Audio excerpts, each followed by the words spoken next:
So we rolling. What episode is it? Hey guys, welcome to Duce Banner and his. I always forget the name of this podcast. Duce Banner and the adventure. What is this? What's the name of this podcast? Adventures of Duce Banner. The Adventures of Duce Banner. Yeah, boy. What? The Adventures of Duce Banner and his unpopular opinion. Yes. Yeah, That is the name of my podcast. Y'all, yeah. Maybe y'all should hold it. Y'all should probably hold the mic or whatever. Should we? No, because neither one of y'all are coming up to the mic right now, like as we're talking. I didn't know what to say. Like I didn't know we was like really. But started. we already started. What? Because I thought you was trying to figure out the You name. still not talking. I thought you to was the trying mic. to figure out the name, so I was like, I'm gonna give him a minute to figure it out. Figure out the name of the. Oh podcast. no! Well, I don't edit too much of this. Oh. So it's just like I was talking to my friend the other day, or yesterday rather, and he was like, "Yo, you really talked about your your crush like on the podcast." Like I was like, "Wow, he's really talking about this." And I said, "Yeah," because when I started the podcast, I told myself, I said, "If you're going to do this, you're going to be you, unadulterated. Like you have to be you. Like you're going to." Mess up words, you're gonna like stutter here and there, like you're going to like be at a loss for words and all of that stuff. Like it's a podcast. Like what are we doing here if not being ourselves? That's the best way to be. I can see that. I believe that. Like, you know what I mean? Like especially if I'm gonna do it every week. I can't like give you like this watered down version of myself. I'm not Or like a facade. I'm just not gonna do it. So it's the Adventures of Duce Banner and his unpopular. That's why it's named that, because I can't be coming in here politically correct, because that means that I have to find out what society says is okay to say. And I don't have time for that. You know what I mean? I know what I feel, and it is what it is. So Dag, what a disclaimer. What a way to open up this show.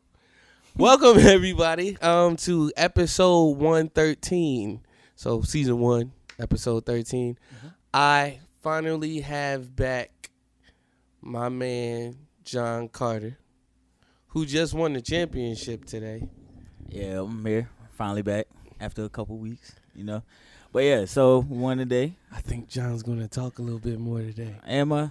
Hey, I feel it too, man. Do you feel it? Yeah, I feel it a little bit. I felt bro. it, but I didn't know. If feel it a you little didn't bit. feel it, I then feel it it a don't little matter bit, if I bro. felt it. I feel it a little bit, bro. But yeah, today won our championship game. So we finally got our first one after losing in the championship game twice.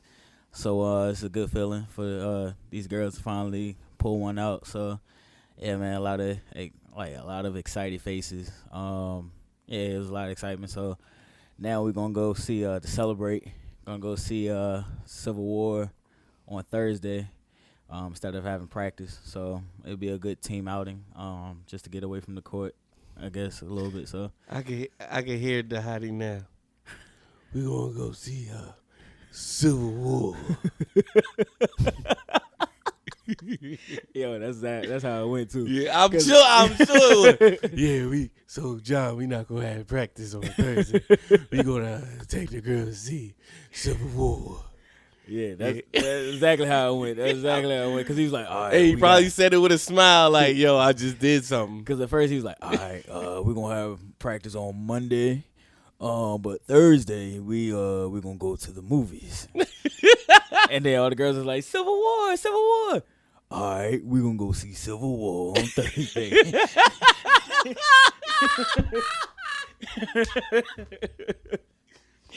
We gonna go see Civil War. So yeah, man. For those that don't know, Tahati is our pastor, but he's also John assists Tahati on the basketball team, right? So John is the official assistant coach of that team. So. Yeah, man. So yeah, it's been a good weekend, man. Yeah, pulled it out, won by 2 points. Yeah. So it feels good because the other games we lost by like 3 or either 4 points. So yeah, we pulled out a close one. So it was cool. It was good. It was good. Dope. We also have my man. First of all, we got Xavier in the booth. Now, for those of you that don't know, Xavier is an extraordinary producer. Yes. Like, if you hear, like, yo, who made this song and that song? You heard a song from me, like, in the past, like, 2 years. It's the Side Effects beats, man. Yes. It's more so, Xavier than I love Lon, but Lon be doing stuff for, like, upper echelon artists and whatnot now. Lon ain't got time for little old me. Lon probably listening to this podcast like, man, shut up, man. I got time for you. No, Lon really doesn't have time at this point. And I'm not mad at Lon. I'm proud of that dude. I'm proud of Lon too. He's actually like he's really working kind of like in his field because he's assisting Tadashi now. I don't know if you. I didn't know that. Yeah, so I'm like, bro, and like the thing I love about Lon is, because we had a conversation about this. The thing I love about Lon is he's never once told Tadashi that I produce. You know what I'm saying? Like other people had to say, hey, has he let you hear his stuff? And Tadashi's like, no, I want to hear some stuff. Like, that's how you do it. You know what I'm saying? Like, well, I mean, not saying that he even go to the job for that. Like, it was like literally like, yo, I'm here to do a job. You know what I mean? And if that comes, praise God. But that's not what I'm here for. I'm here to do my job. Like, if you go in there for a job trying to have other motives and stuff, like, that's how you get fired, man.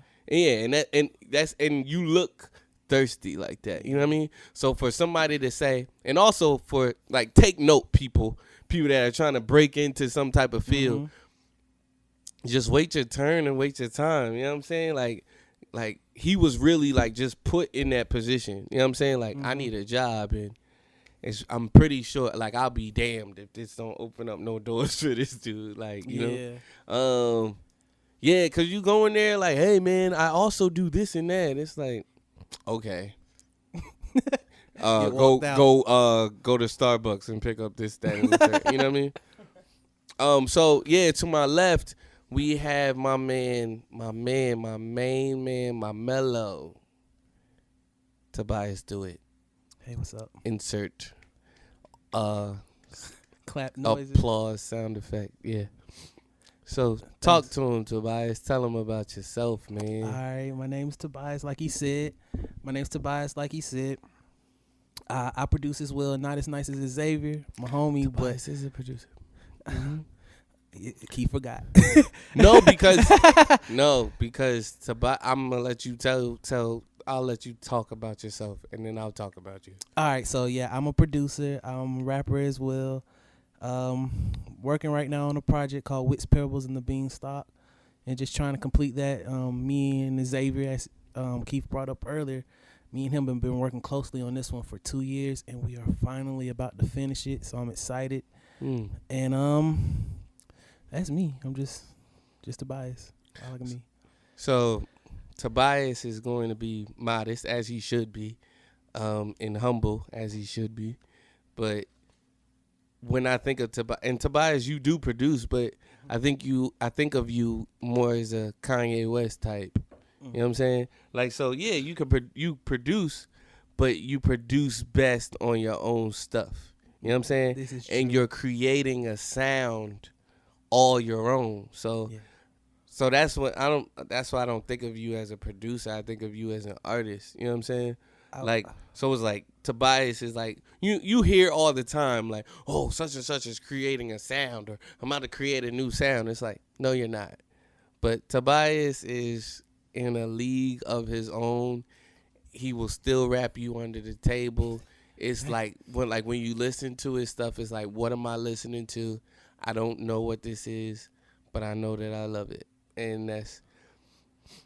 Thanks, bro. So yeah. So with that said, Tobias, and I have 3, I'm sure 4, but X isn't on the mic. So we literally have like 3. Well, am I wrong in what I'm about to say? No, I'm not wrong. I'm just gonna say it. There's 4 comic book aficionados in this room. Everybody's nodding their head. So okay. So and I think y'all like my word choice, aficionado. Okay, great.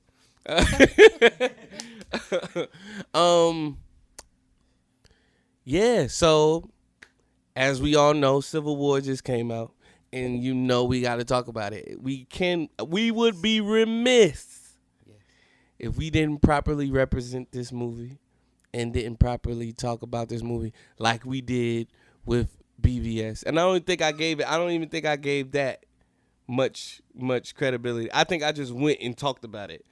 But people, it wasn't. And most people, whoever y'all. So we're sharing the mic today. Well, I have my mic since I'm the main mic, but we trying to like do the 2 mic thing, and it's with 3 people. It's not really working. If y'all hear it like move and hit my face, that's because Keith pushed it.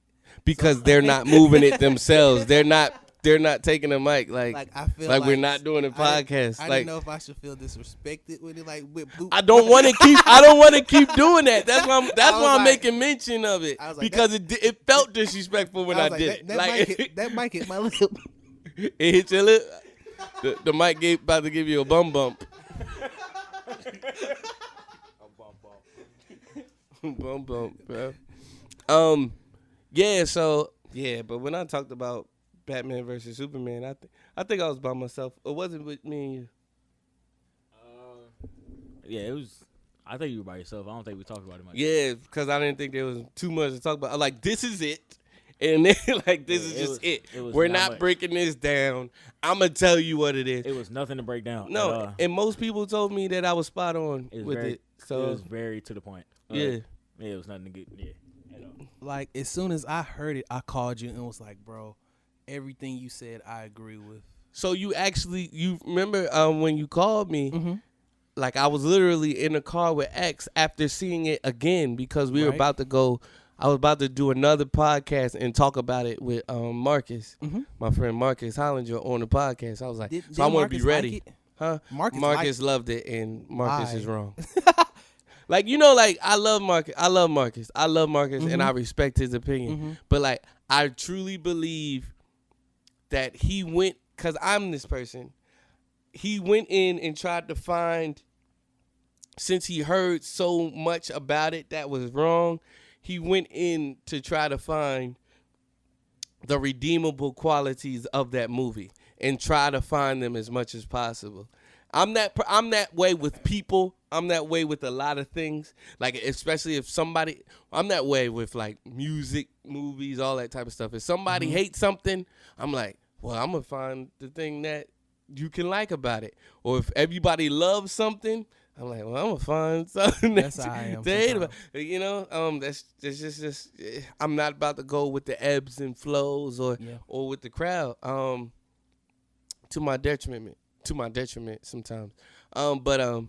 But yeah, Marcus loved it. Yeah, and that's he's entitled to that. I love Marcus. What up, Marcus?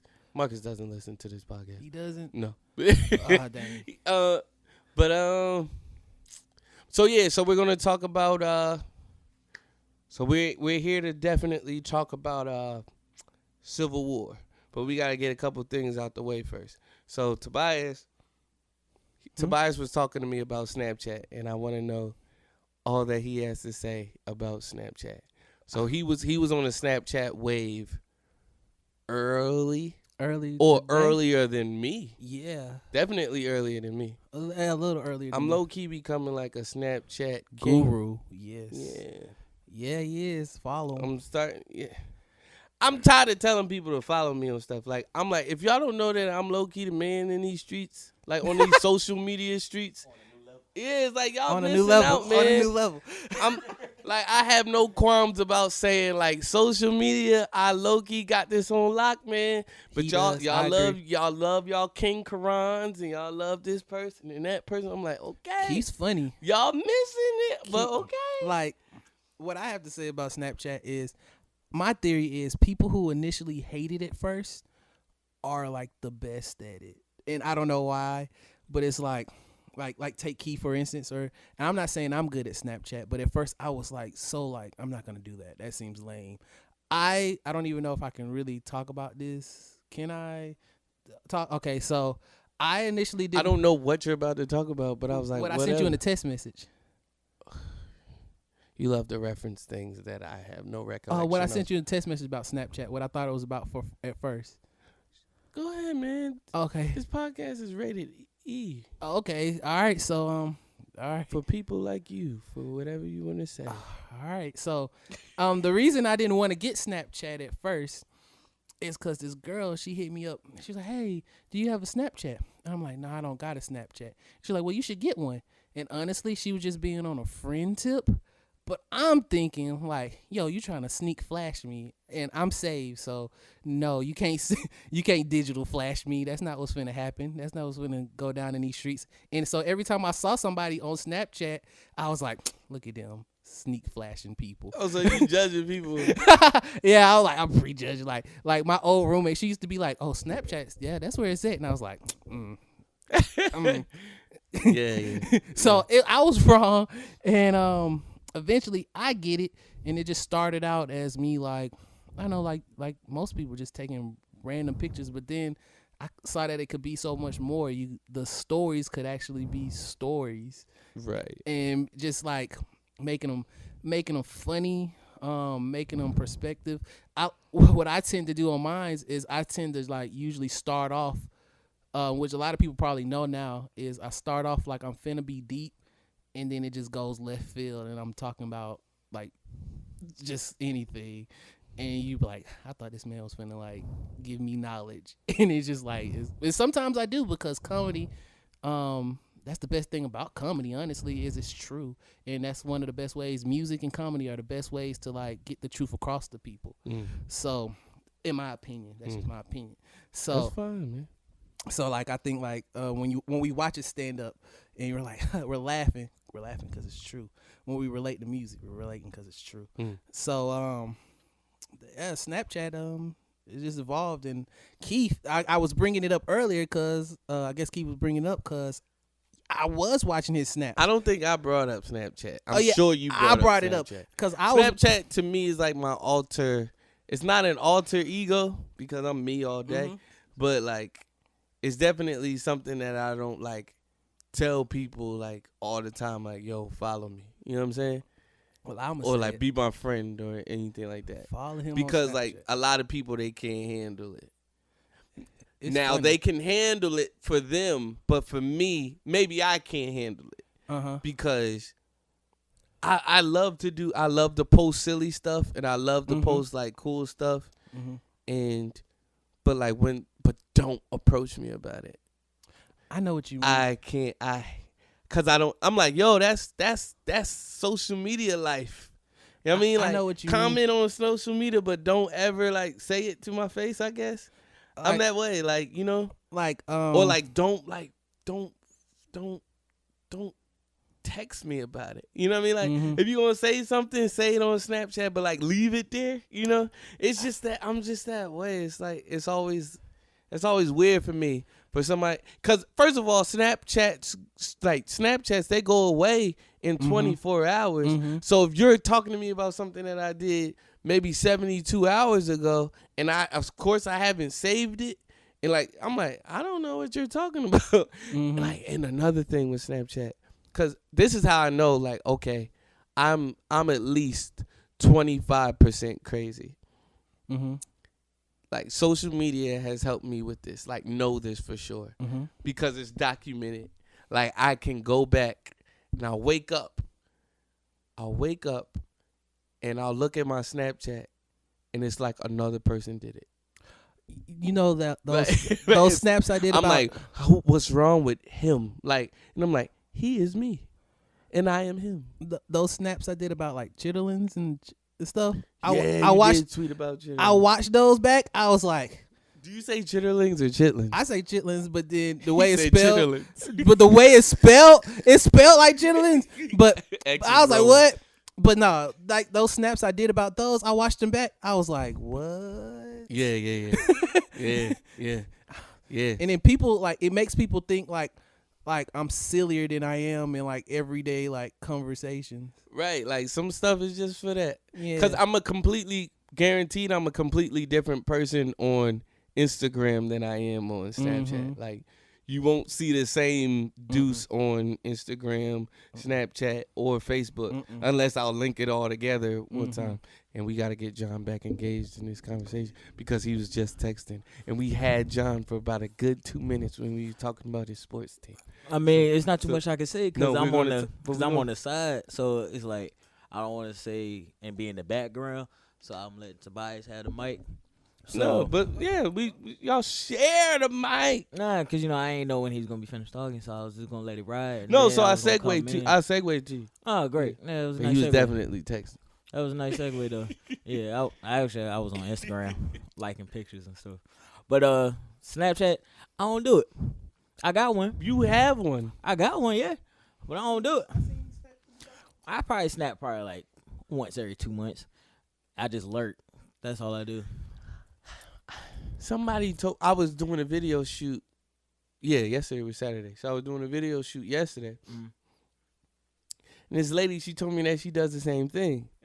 She was like, I don't really snap, but I will look at everybody's snaps. Yeah. So the reason I'm like, why? So the reason I gotta get, if I see people doing stuff, I gotta get in on it. I just, you know what I mean? And I'm like, if I'm doing it enough to be a member, because you're a member, you can sign in and log on. You are a part of that community. Right. Yeah. Every now, I just gotta be a part. So the reason, first of all, I don't like taking pictures. I hate taking pictures. I hate videos. I don't even like talking. So Snapchat is not for you. It's for me. It's for my lurking capabilities. So I like my lurking capabilities. So I like watching what other people got going on in life. Certain skill set that you have to. Yeah, have it takes a certain skill, to not want to be involved and still be involved. Yeah, agreed. Yeah. What I was finna say, and for these people who don't know Tobias, I'm finna just be 100% honest. But I don't like taking pictures. Probably for different reasons than John. But I don't like taking pictures either. But, you are a liar. Exactly. I take pictures. You are a liar. Wait, let me finish. I'll let you finish your lie. Let me finish. No, this is true. You are this a is liar. true. Xavier knows this to be true. Xavier knows this to be true. Is that no, for real. Xavier, be like 100% real. I hate taking pictures. Because of like insecure reasons. And then Adrian actually got me into taking pictures because I like I said, for insecure reasons, I didn't like taking pictures. And then one day, like when we was in college, Adrian's finna leave, and Adrian said, "Take a picture with me," and I was like, "Nah." And he was like, "This whole semester, everything we went to, everything we do, you never take a picture with me. When I want to do music videos, you never want to do the videos, and I'm finna leave, and you do not know when you are gonna see me again, and you will not take a picture with me." He said, "Take this picture," or he was like, "Or I'm punching you in the face," and I was like, "What?" And he's like, "I am so serious," and he was really about to punch me, and I was like, I took the picture. So and then one day, not too long after, I was feeling like take a picture with my sisters, and I was just like, cause most of my pictures, if you do see them, I don't smile, and I was like, I really don't want to take this picture, and they was like, you never take pictures, you gonna be like mom, and I was like, what you mean? And my mom who passed, they're like, you gonna be like mom? How many pictures of mom do you actually have? I was like 2. Tell me, like, if you find another one, I will give you an award. I was like, I could not find another one. Ever since, you be like, dang, Tobias take a lot of pictures. I sure do. And it's kind of like not even like, dang, he just like, dang, he think he all that. And like, nah, sometimes I do be feeling myself, but like, not, I wasn't before. I wasn't before. Yeah. And that's the difference. And so it's like I'm like I don't like taking pictures. But I take them now. So I say Tobias is a liar because if you're friends with Tobias on Facebook, all you're gonna see is a big old picture of Tobias smiling or like with his eyes like super wide. Like purposefully. I have big eyes. Like no, but he makes them even bigger. Like while he's like taking the picture and all of that, like you could tell like he's not like he's not like, oh well, I'm taking this picture because I think I'm so cute or anything like that. But like I have like low key wondered like, why are you always taking, like he always takes pictures though. But I feel you on that to a degree because I used to tell my mother that, like, I'm like, yo, you never take pictures, you know, like, oh well, I'm this and I'm that and I don't feel pretty today, this and that. Like you could tell when a person like used to be the stuff because they don't ever take, you know what I mean, because they're like just so conscious about their appearance, like because they have a standard for themselves and stuff like that. But I'm like, lady, I'm never going to be able to tell my grandkids what you look like, you know what I mean? Or what you look like at this point and all of that.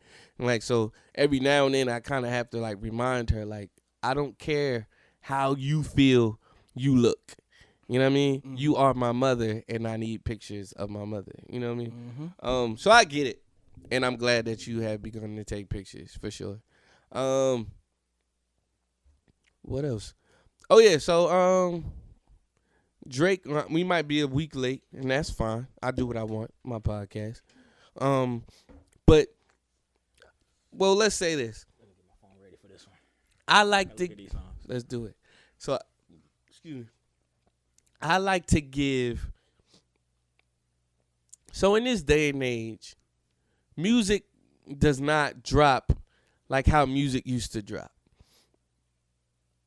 And when I say that, I mean, or music doesn't have a long shelf life like how music used to have a long shelf life. So true. So, like when you're listening to music, it's like something's like hot for like a week, and then you're on to the next thing. Like 2 weeks, people are talking about it, then they're on to the next thing. They talk about something else. That's definitely because it's like always somebody dropping a new mixtape after they just dropped an album. It's just constant. Like it doesn't have the same shelf life. Yeah. What? Go ahead. I was finna say we live in like a fast food generation for music. For music, Yeah, for sure. Like nobody wants that soul food, that substance, that thing that'll hold you. They want that quick now and then. Where's the next thing? And that's why you get music. That's part of the reason why you have music the way that you have music today. I don't know where I was going with that. Shoot. But yeah, music doesn't have a long shelf life.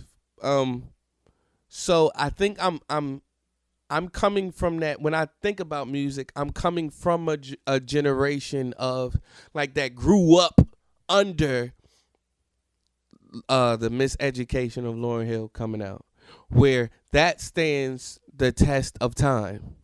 I'm coming from a generation that bore Confessions, which will stand the test of time. I'm coming from the generation that that bore from the generation that was born out of the Thriller generation, which will stand the test of time. Yeah, because like you say Confessions, man, and I think like that album was so great. It's like he can't recreate that. Like he hasn't been able to put something that either was on that level or better. And I mean, it's just a great album. So I mean, yeah, we definitely don't have that type of like artistry out there right now. No, in my opinion. So. No, I don't think that's opinion. I think that's, well, we'll say this on that scale. Yeah, most definitely. Because music, and I like to say this, like I heard it saying, hip hop isn't dead, it's just underground. And so like the real, like, and I take that for music in general, like real music isn't dead. It's not dead. They just not on. They not mainstream. In today's day and age, they want stuff that they can get right away, stuff that they don't have to marinate on, or anything like that. I thought you were about to say something. Yeah.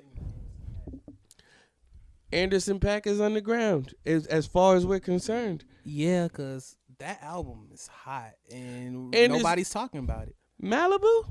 Yeah. I think real music heads, people that will research and search for good music, they know about Anderson .Paak. Because the album's hot. People like me will make sure my friends know about good music. I don't play that. Meaning, I mean, like, you're not going to be around me and I'm not gonna be around you and we not know good music. You know what I mean? Current music. You know what I'm saying?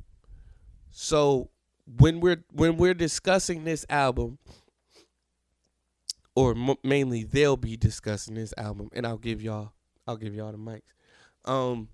When y'all discussing this album, we're discussing it as Generation Xers, people that grew up under the DMXs, like that. Yeah. You know what I mean? Even though they put out an album every year or so, and DMX, he put out like 2 albums in a year. And he was like the first person to go platinum with both, like with doing that, or double platinum, whichever it was. He set a record. It was still content filled. Yeah. And it wasn't lacking in, hey man, I need to sit on this for a while. Yeah. And I'm good on you, DMX, for a long time, because I'm still listening to this song. You know what I mean? I haven't fully grasped this. I haven't fully grasped that. You know what I'm saying? Yeah, because when I think of something like content filled, like to this day, my favorite album will still always be Illmatic. Why? Because content filled, and like he changed the game. I feel like with that album, like I'm gonna still talk about that album for like a long period of time, because I can go back, listen to him, like, yo, this dude, Nas is a lyricist, and like I think that's what cats now don't even want to listen to anymore is lyricism. They want that turn up music or whatever. That's not really rich with good content, and I mean, on occasion I might listen to it, but it's like I'm good off of it after probably about 2 days, and so I don't feel like it's been an album content filled like that I think is a classic within the past couple of years that mainstream. Yeah, in mainstream. Because I can give you multiple ones underground, which is partially why, well, not even partially, which is why we do artist suggestions on this podcast. Yeah. We haven't done it in a minute because it's mainly been me and all of that. But we do artist suggestions for this very reason. Now that you said that, I need to go find some music that I think I might suggest. Go ahead. Oh, I don't even know if we were doing that this week. If we was doing it, I was going to look for something. Well, you put out some music, and we will definitely suggest you. Adrian, if you listen to this, mix it, bro. Mix my stuff. One day I plan on artist suggesting myself. I forget I'm an artist sometimes, bro. Like somebody like literally hit me up on Instagram and was like, yo, hey man, I see you out there doing your podcast and all that. And all that's good. But when we gonna see you on iTunes and all of that? When you putting out actual music on iTunes? Like the podcast is cool, but don't forget like what you really supposed to be doing. Like all that is just supposed to set you up. You know what I mean? It's supposed to be a byproduct of that. And you know what I mean? So I appreciated that. And I'm like, I haven't forgotten. I was going to say, we need more people like that, actually. Yeah. Speak up on stuff like that. Like, yeah, like, yo, no, we need this real music out here. Yo, so, I mean, all right, so quick analysis. So would you feel like To Pimp a Butterfly and the Untitled joint, do you feel like that probably would be this generation type of Nas, Illmatic, or just classic album? It can't be. Can't be? Why you say that? Not so, and I try to refrain from speaking on other artists' music and other artists' art before I am an artist, and I cannot be objective. I do not want to be a Wahlberg, a Warhol, or Andy Warhol of some sorts, because he was very, very critical of other artists, and like no other artist stuff was as good as his and all of that type of stuff. But it's like, Andy, like, you make your art, they make their art, you know. Come on, like, you know. But he was that guy.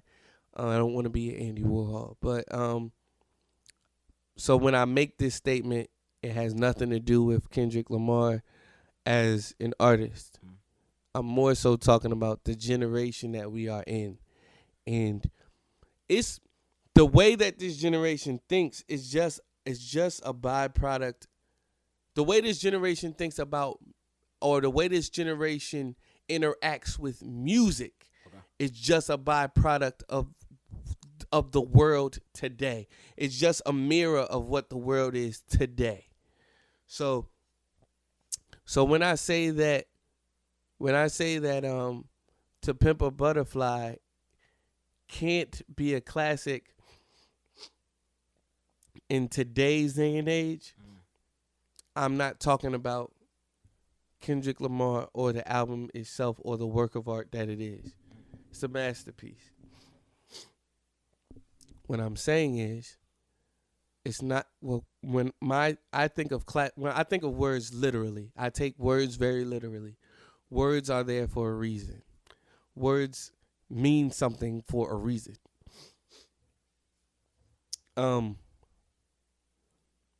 Classic means that something is socially accepted across the board, where a lot of people will say, yes, great, great, great, great, classic. Juxtapose your work to this work. It is a classic. That's a classic. Like across the board, the masses agree. This will stand the test of time. Wait, hold on. So when I say that it can't be a classic in this day and age, it's because this day and age, this generation doesn't appreciate music. Real music, it does not appreciate. In this day and age, call me old-fashioned or all that, call me grandfather. Future will be this generation's like go-to. Like they're going to be dancing to Future at family reunion. A lot of us will be. I won't be one of them, but a lot of us will be. So because like, yo, this is just the way of the world. Like even Drake's stuff is going to go down in history. And that's a whole nother conversation. But it's a different conversation from the Future conversation. Because I think they're two different artists, and I think one of them is doing a little bit more than the other. One is music's detriment, where the other one isn't as much, in my opinion. But yeah, it can't. In this day and age, can. But somehow I think Good Kid, Mad City. Is it a classic? So if we're doing Kendrick Lamar albums,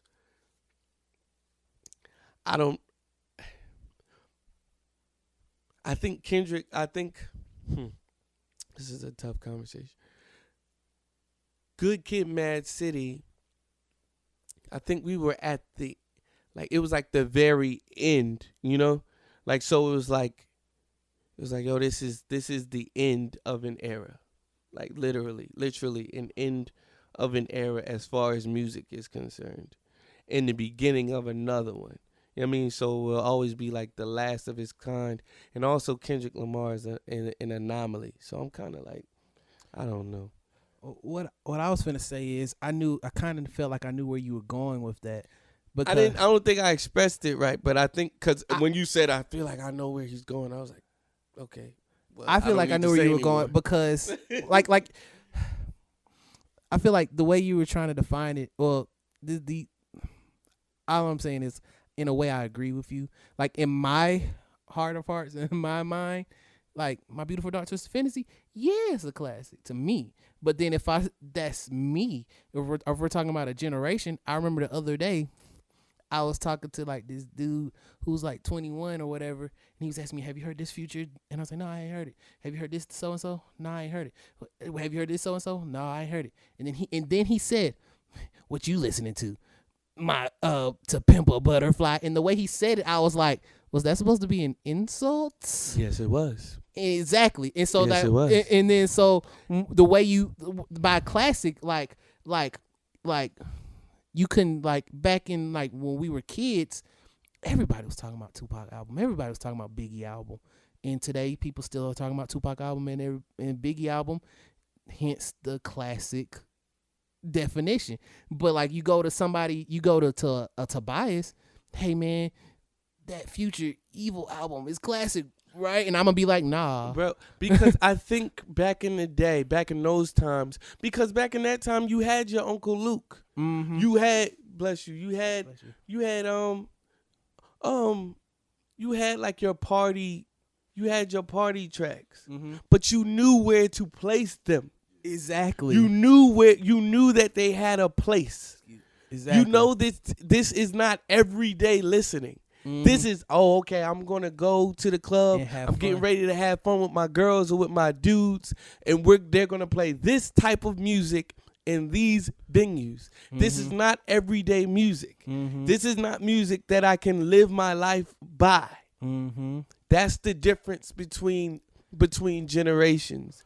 Is where they're placing the music. Mhm. Like these are radio hits that like club tracks are literal radio hits all day, nonstop. And see, like, what I remember watching an interview of, because you was talking about Kendrick Lamar, and I remember back in like 2012, the music industry had kind of gotten to a point where, in a way, I was starting to get used to it a little bit and get spoiled by it. And by that I mean, after Kendrick Lamar finished Good Kid, Mad City, and he was in the interview, they asked him, they was like, so what's your plans for your album next year? And he said, oh, I'm not coming out with an album next year. I'm probably going to take a break for a couple of years, 3 years. And then I was thinking, you can't do that today. And then I was like, he's insane. You can't do that today, but I truly believe, well, Kendrick Lamar is an artist. Yeah. Like him, love him, hate him. Yeah. He's an artist. He's an artist. But He when was you right. put out two artistic albums like that, You need a break. you take a break, not because you need a break, number one, but and so you can come up with more content or whatever, give your mind a rest and all of that stuff, live life, but also the amount of work that you put into it and how much they do not get it yet. Mm-hmm. And It takes time. You do art, it takes time. Have you done anything abstract with your drawing before? Yeah, when I was in high school. And did you ever have to explain it? Yeah. And you knew at the end of explaining it, you knew that they didn't get it fully. Yeah, it took multiple times to explain like what this was, like, because it makes sense in my mind, but to others it's still like it takes a time. Like it's almost like you have to squint to see it and it makes sense, because it takes a while for it to actually, like, art to soak in for certain people, and so For everyone. yeah. For everyone, as it's coming from you. Of course, you understand it to the fullest capacity, and like I never truly understood it. Like when I would drop, when I dropped my first mixtape, my first official mixtape, that I was like, yo, this is me. Put my stamp on it. Say what? it was heat. Yo, praise God. I literally was like, I'm about to come out. Like when I first dropped it, and people were coming up to me like with the bars that they heard, and it was like, yo, this bar was tight, and I get it because you meant this and that. And in my mind, I'm thinking, that's not even what I meant in its entirety. That's not what I meant and I'm just talking about bars. I'm not even talking about full songs. You know what I'm saying? And I'm not I'm not even going to put myself on a Kendrick Lamar level in this conversation. I'm not going to put myself on that level. I'm not going to juxtapose I'm not going to compare myself to Kendrick Lamar, because we're two different rappers anyway. But I know the process, and I know when people are listening to your stuff, they're not going to get it possibly for a long time. And like, even as a consumer, I didn't get certain bars till years later. Like on other people's music, I'm like, yo, I totally get it now. Or I feel like I totally get it. You know what I mean? So yeah, when a Kendrick Lamar, a person of that stature and a person of that mindset says, I need to take 2 or 3 years off, I completely get it. Future tells me he needs to take a year or 2 off. I'm thinking because you're tired of touring so much. Basically. Not so much because your brain capacity has reached its limits and is at its height for right now and all that. You need to go to a greater level of thinking or anything like that. You release 2 albums in a year with like a month, not even maybe a month in between one another. I literally said there could not have been thought put into that. It wasn't. But that's the type of music that Future makes. So, you know, my friend explained it to me, like, Future cares less about lyrics. Keith, you are a lyricist. Of course you care about this stuff. Keith, you are an artist. Of course you think like that. That is not the way that music is right now. That is not the way that the music industry is run right now. Future, his mindset is push as much music as I possibly can, like, and clog up this tunnel. The music industry is this big. Future is pushing all of his music into that tunnel so that nothing can get through other than his music, and of course maybe somebody bigger like a Drake. But the more music you put in, the more plays you get, the more money you get. That's the way that music is today. And what I was finna say, the initial thought I had earlier was basically, so when Kendrick said that he was gonna take 2 or 3 years off, I was thinking like, you can't do that. And then when he came out with My Beautiful Dark Twisted, To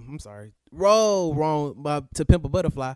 When he came out to Pimp a Butterfly, I watched another interview, and he said, basically that's the album, that's the kind of album he wanted to make all along. If you listen to Good Kid, Mad City, it has more like the radio friendly type beats with the underlying messages, but you hear swimming pools. Most people who hear swimming pools just think it's about drinking. And it is, but it's like, look what happens to you when you drink. Yeah, but like most people like not really catching it. So then he was like, he had to play the game, like do an album that was him, but then at the same time have like the little radio friendly sound. And then once you get in, he took 3 years to make. Both were art, but he took 3 years to make like that true art that he really wanted to make.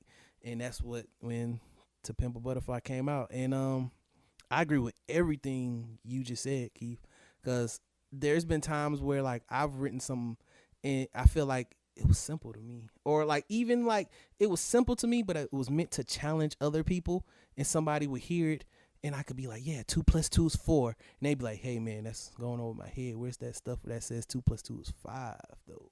And I'm like, what?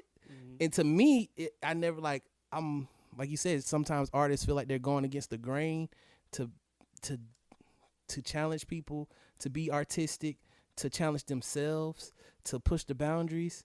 And I be thankful for like the times I collabed with you, the collabs with Xavier, when I'm like, hey, I have this idea, and I had gotten so used to everybody just being like, that's so left field. No, for when I be like, hey, I got this idea, and y'all are like, okay. There's even been times like, where, let's do it. Yeah, there's even been times where like Adrian, I'll tell Adrian, I'll be like, hey, like you've heard songs like Adrian singing on them and stuff on my songs. Yeah. And I'll be like, Adrian, let's do this idea. And Adrian say, okay, and he'll do it.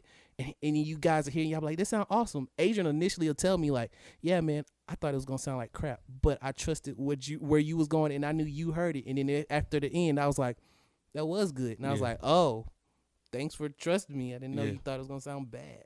So artists, man. Yeah, it's more of a credit to how you think that's what that is about. And, yeah, it's not like he trusted you.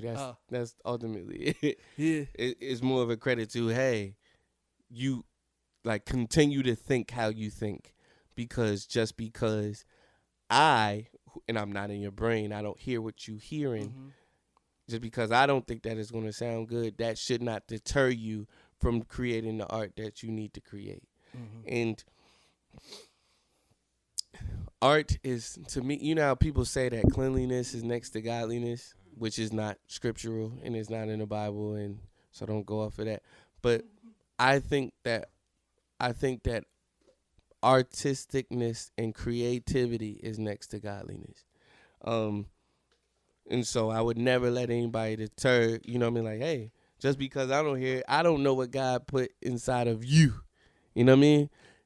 Because I'm not God. And like, I believe in, well, like we are the Imago Dei. We are made in the image of God. I love when I say Imago Dei and everybody just nods their head like, oh, Oh, he bringing out them theological terms. Yeah, the Imago Dei. For those of you that don't know, it's like so we believe that we are created in the image of God. So it is godly to create. It is godly to be artistic. Things that we don't talk about enough. Yeah. Like it is godly to think for yourself. You know what I mean? It is godly to expound on the things like on art and to expound. Hey, did you think about this? Have you considered this? What about this? Like, even Einstein said it, who was an artist in his own right. He was like, you cannot have, I'm jacking up the quote, but it's definitely here's the paraphrase version.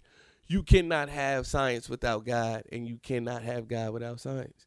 You know what I'm saying? Like both, like they're both there. So all these people that are trying to disprove God is like the more you try to disprove him, the more you're proving him. Why? Because you're made in the Imago Dei, and you were like, know it or not, you're going to prove God. That'll preach. So do art is worship. You know what I mean? You have a responsibility to do art. And I'm not just talking about like art in the literal sense or like the sense that everybody believes. Like, hey, I'm painting, I'm doing art. It's like whatever you were called to do, whatever you do, like just do it to the glory of God. You know what I'm saying? I'm not saying it needs to be overtly Christian or anything like that, but you gotta, know that when you're doing it, you are expressing that Imago Dei. Point blank period. This conversation took a turn that I had not expected. I'm glad it did. I think it was very beneficial. I talked to my dude Cannon, and I was like, yo, gotta have you on to talk about the state of music. So let's just call this a preview of what we really need to be talking about soon. The state of music today. But I prefaced all of that to talk about views, and I'm gonna take a back seat on this one. I'm gonna let John and Not the entire time, though. Huh? The entire time? No, I'm gonna take a back seat. That don't mean I ain't in the car. I bet. Bars in the car. Oh yeah, man. But yeah, I'm gonna take a back seat. I'm gonna let them talk about views because, like I said, I can't be objective. Mm-hmm. So yeah, I think I was what I was on was music just gets passed, like, and you don't think about it. It's like, oh yeah, such and such dropped the album, great, classic music already. It's like not always the case, and I just wanted to get some people's.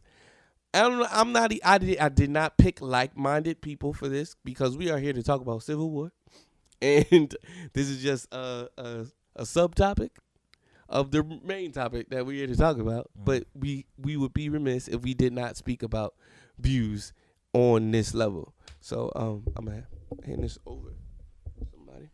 All right. I guess John could start it off. Yeah. So views, man. When I first listened to it, I really didn't have any thoughts about it when I first listened to it. But I let it play throughout the day, just so I could gain a good perspective on like how I felt about the album. So initially, how I felt after listening to it the first day it came out, just letting it soak in, I was like, oh, okay, I think I like it. I wasn't too sure about it. But then as I continued to like have that perspective of, is there lyricism?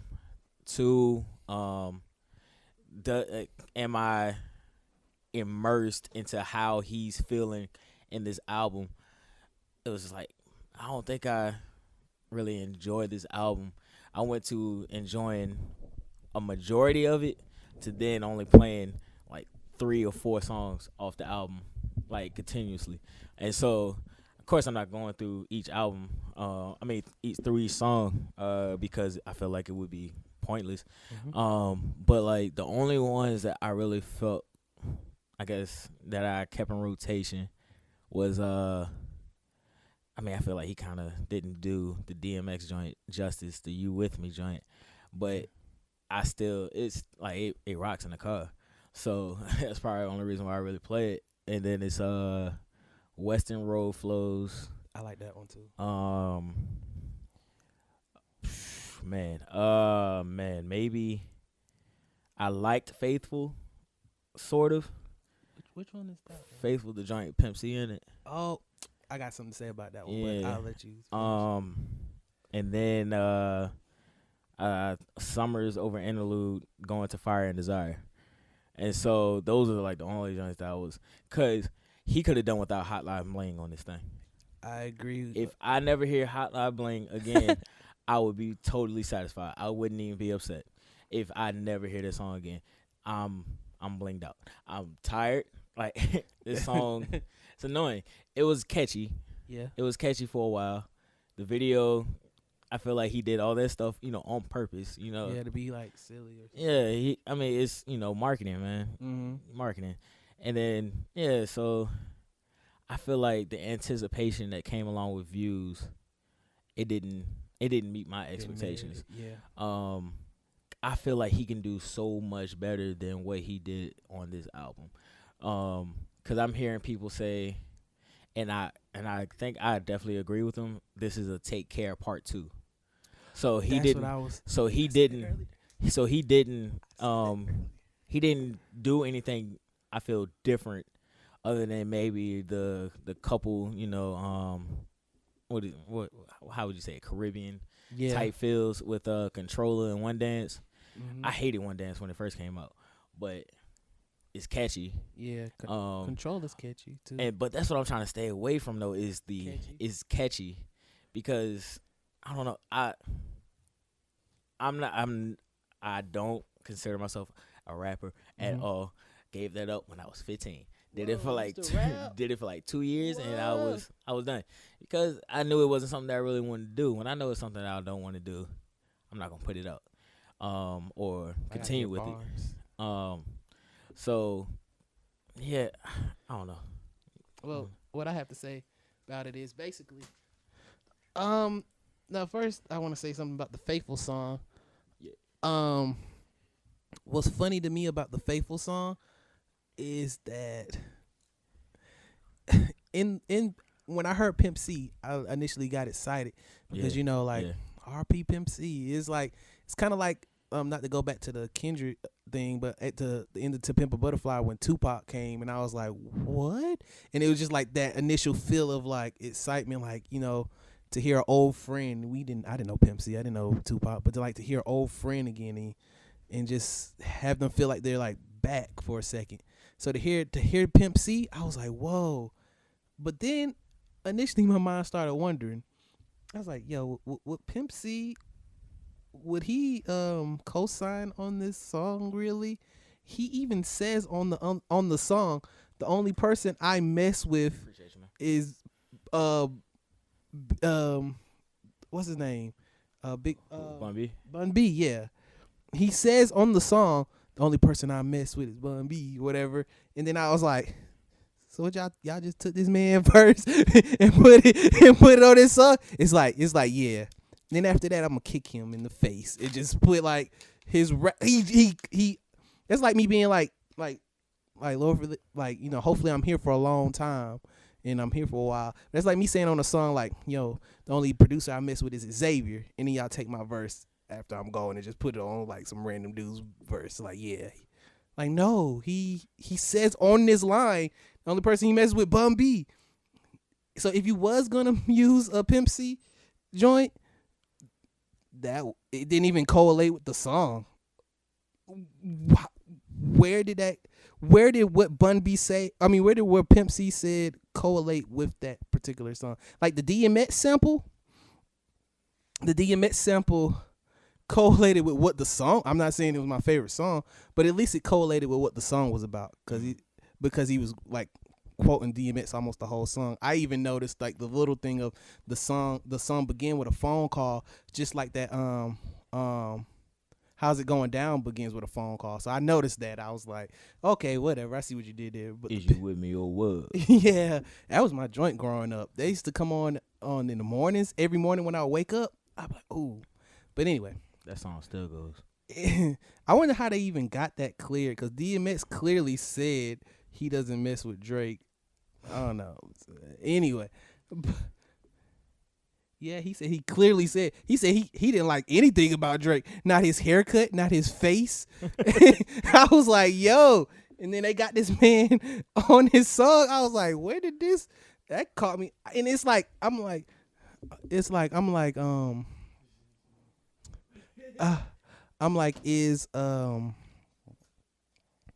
is Drake now just doing stuff to try to solidify himself? Like, yeah, I'm that dude. I got DMX sample on my song. I got Pimp C. I am kind of hardcore soft dude, hardcore soft R&B singing dude.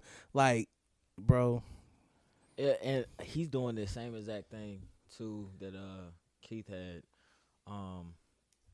talked about earlier, where he's not gonna let this marinate, cause he already said that, hey man, he's like when he I guess he had the album release party or whatever, he was like, yeah, views just dropped, thank y'all for supporting it, but it ain't over, I got something else dropping in the summer for y'all. I was like, wait, man. This was 20 songs long. 20 songs, bro. What? It should have been 19, because like I said, Hotline Bling should not be on it. It shouldn't have been 19. Because you already didn't have what you call it, what is it, Summer 16 or whatever. Mm-hmm. Like, he didn't have that on the album. I feel like you should have did the same thing with Hotline Bling, because that song is, well, to me it's played out, but yeah, it's the gimmick, so people are gonna love it. But I agree with you, bro. Overall, I was just telling Xavier on the ride over here, I was like, it's basically, I said it kind of casually, and I didn't really like merit on the thought, but I was like, hey, this is just a take care part too. And I said it, and then when you said it, I was like, yeah. And I honestly like Take Care, and I used to make fun of Take Care. Not like it was bad. It was just certain parts that I would like think was funny, like the part where he raps really fast, but he wasn't saying nothing. So he was like he was killing it. Like he was like, I like this girl who goes to college, and after she goes to college, she goes home, and then after she goes home, I was like, what? Like, shut up. So I used to make fun of that, but I like Take Care a little bit better. There's some beats here, so there's some joints that ride in the whip. But besides that, like, I can't, like I was saying earlier, Drake isn't challenging himself. I feel like when Drake first came out, before Drake was Drake, like when nobody was listening to him and he was still on Degrassi, and I heard him. I knew him as a rapper before I knew he was an actor. So when he was talking about his Wheelchair Jimmy, like when he was talking about rapping about Wheelchair Jimmy and stuff, I was like, who is Wheelchair Jimmy? But this dude can kind of rap and he can kind of sing. I liked him a little bit more back then, and then it's like now he's stagnant, and not just as a artist. It sounds like he's stagnant as a person. Like, I would hate to make a song. Like, I know people struggle with things today that they will struggle with tomorrow, but I would hate to make a song. I would hate to make 10 of the same song, and all 10 of the same song. I'm still having those same relationship problems. You be like, dang, man, get it together. After a while, you be like, now instead of me feeling bad for you, now I just feel sad and think you're not like trying to get it together. Like, I get it. Tiffany broke your heart, and then you did a whole bunch of other stuff. 10 years later, we still hearing the same thing. I get it. Your uncle got an Acura, and you rode the Acura. I get it, man. You broke up with girls, and then you get with another girl, and you break up with her too. And I get it, man. You think you the junk, and you can rap, and you got money. We get it. Challenge us, man, because then at the end of the day, all you doing is just not, like I said, like, all at the end of the day, you're just not doing anything new. You making the same song over and over and over, and this is coming from somebody, and I feel like us as artists, Drake, you need fans like me. because us as artists, if I keep making the same song over and over and I'm not going anywhere, if all I got is yes men around me, then I'm still not go anywhere. I'm gonna be stagnant in my art and stagnant in life. Drake, this is coming from somebody who used to be like, yo, as Xavier, I used to be like, yo, Drake's gonna be that next dude up. Do something new, man. Because Take Care Part 3 and 4 and 5 and 6, I'm straight on, man. Personally. You got it. I really don't have too much more to say about views, because I don't feel like it's too much to talk about in terms of this. Like, I don't even. It's nothing to marinate on in this, like, at all, in my opinion. And I feel like I shouldn't have to say, in my opinion, because this is called Duce Banner, The Adventures of Duce Banner, and His Unpopular Opinion. So I don't feel like I have to keep saying, in my opinion. So yeah, it's a lot of catchy, gimmicky stuff, and yeah, I was about to say it again. It's a lot of catchy, gimmicky stuff. Cause like I said, controller, one dance. Like it's stuck in my head. It's like, oh, got me moving and wanting to dance and stuff. And then I'm just like, okay, I'm good. Like that's the type of joint where we said earlier, the Uncle Luke situation. It's like, this is something that if I was still going to a club, this would be something like, yo, he needs to play controller, one dance, and work back to back to back, because I felt like that would be a good set. Yeah, I can see that. But then when I go home, it's like, I don't want to listen to that. And I think we wouldn't be as hard on this album is if, like Keith said earlier, if people knew the place for certain music. Like, I think, like, right now, if that, like I said earlier, that kid who said something about, I'm saying kid like he was too far off of age for me, but if I, wait a second. Oh, but if I had ran into a kid who was basically like To Pimp a Butterfly was a classic, and they knew Views was just party music, then I guess we wouldn't even be having this conversation. Yeah, and I think another reason why too, this is probably the last thing I gotta say about this album. The reason I can't get with Views, or really any Drake album, I guess, in a sense, is because the type of music that I enjoy most is an album that has a theme to it, and each song deals with that theme in some type of way. And so I don't like a whole bunch of just random songs that doesn't come together as a collection. I need something that, like I said, one, has a theme to it, and two, like, throughout the album, like, it all comes right back to that.